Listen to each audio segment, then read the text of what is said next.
नमस्कार दोस्तों, आज मैं आपको वट सावित्री व्रत की कथा सुनाने जा रही हूँ। प्रेम से बोली सावित्री माता की जय हो, धर्मराज जी की जय हो। वट सावित्री व्रत ज्येष्ठ मास की कृष्ण पक्ष की अमावस्या को संपन्न किया जाता है। यह स्त्रियों का महत्वपूर्ण पर्व है। इस दिन सत्यवान सावित्री तथा धर्मराज जी की पूजा की जाती है। सावित्री ने इसी व्रत के प्रभाव से अपने मृतक पति सत्यवान को धर्मराज जी से छुड़ाया था। यह व्रत 26 मई दिन सोमवार को मनाई जाएगी। वट वृक्ष के नीचे मिट्टी की बनी सावित्री और सत्यवान तथा भैंसे पर सवार धर्मराज जी की प्रतिमा स्थापित कर पूजा करनी चाहिए तथा बड़ की जड़ में पानी देना चाहिए।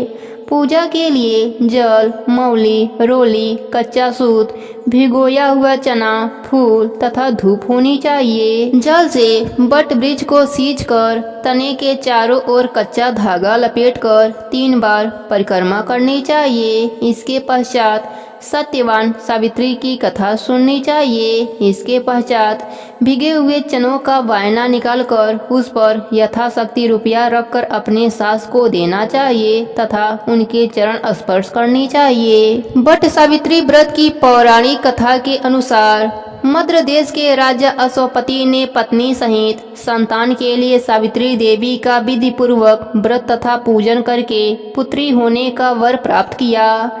सर्वगुण संपन्न देवी सावित्री ने पुत्री के रूप में अश्वपति के घर कन्या के रूप में जन्म लिया। कन्या के युवा होने पर अश्वपति ने अपने मंत्री के साथ सावित्री को अपना पति चुनने के लिए भेज दिया।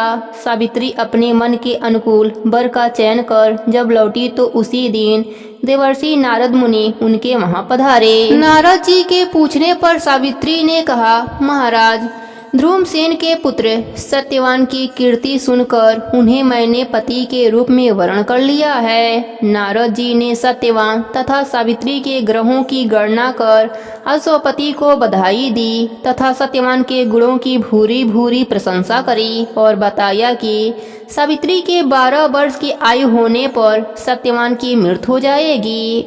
नारद जी की बात सुनकर राजा अश्वपति का चेहरा मुरझा गया। उन्होंने सावित्री से किसी अन्य को अपना पति चुनने की सलाह दी, परंतु सावित्री ने उत्तर दिया, आर्य कन्या होने के नाते जब मैं सत्यवान का वरण कर चुकी हूँ तो अब वे चाहे अल्पायु हों या दीर्घायु हों, मैं किसी अन्य को अपने हृदय में स्थान नहीं दे सकती।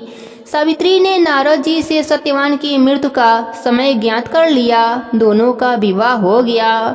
सावित्री अपने ससुर परिवार के साथ जंगल में रहने लगी। नारद जी द्वारा बताए हुए दिन से 3 दिन पूर्व से ही सावित्री ने उपवास शुरू कर दिया। नारद जी द्वारा निश्चित तिथि को जब सत्यवान लकड़ी काटने के लिए चला तो सास ससुर से आज्ञा लेकर वह भी सत्यवान के साथ चल दी। सत्यवान वन में पहुंचकर लकड़ी काटने के लिए वृक्ष पर चढ़ गया। वृक्ष पर चढ़ने के बाद उसके सिर में भयंकर पीड़ा होने लगी। वह नीचे उतरा। सावित्री ने उसे बड़ के पेड़ के नीचे लिटाकर उसका सिर अपने जांघ पर रख लिया। देखते ही देखते धर्मराज जी ने ब्रह्मा के विधान की रूपरेखा सावित्री के सामने स्पष्ट की और सत्यवान के प्राणों को लेकर चल दिए। सावित्री सत्यवान को वट वृक्ष के नीचे ही लिटाकर धर्मराज जी के पीछे पीछे चल दी।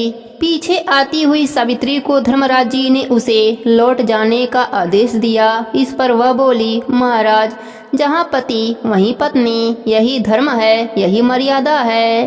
सावित्री की धर्मनिष्ठा से प्रसन्न होकर धर्मराज जी बोले, पति के प्राणों के अतिरिक्त कुछ भी मांग लो। सावित्री ने धर्मराज जी से सास ससुर की आंखों की ज्योति और दीर्घायु मांगी। धर्मराज जी तथास्तु कहकर आगे बढ़ गए। सावित्री भी धर्मराज जी का पीछा करती रही। धर्मराज जी ने अपने पीछे पीछे आती सावित्री से वापस लौट जाने को कहा तो सावित्री बोली, पति के बिना नारी के जीवन की कोई सार्थकता नहीं। धर्मराज जी ने सावित्री के पतिव्रत धर्म से खुश होकर पुनः वरदान मांगने के लिए कहा। इस बार उसने अपने ससुर का राज्य वापस दिलाने की प्रार्थना करी तथा कहकर धर्मराज जी आगे चल दिए। सावित्री अब भी धर्मराज जी के पीछे पीछे चलती रही। इस बार सावित्री ने धर्मराज जी से 100 पुत्रों की मां बनने का वरदान मांगा तथास्तु कहकर जब धर्मराज जी आगे बढ़े तो सावित्री बोली, आपने मुझे 100 पुत्रों का वरदान दिया है, पर पति के बिना मैं माँ किस प्रकार से बन सकती हूँ? अपना यह तीसरा वरदान पूरा कीजिए। सावित्री की धर्मनिष्ठा, ज्ञान, विवेक तथा पतिव्रत धर्म की बात जानकर धर्मराज जी ने सत्यवान के प्राणों को अपने पास से स्वतंत्र कर दिया।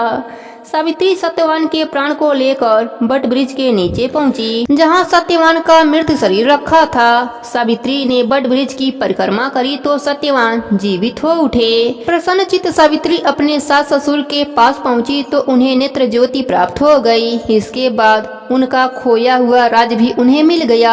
आगे चलकर सावित्री 100 पुत्रों की माता बनी। इस प्रकार चारों दिशाएं सावित्री के पतिव्रत धर्म के पालन की कीर्ति से गूंज उठी। हे धर्मराज जी, हे सावित्री माता, अपने सभी भक्तों पर अपनी कृपा बनाए रखना। कहानी अधूरी हो तो पूरी करना, पूरी हो तो मान रखना, सबके व्रत को पूर्ण करना। प्रेम से बोली सावित्री माता की जय हो, धर्मराज जी की जय हो।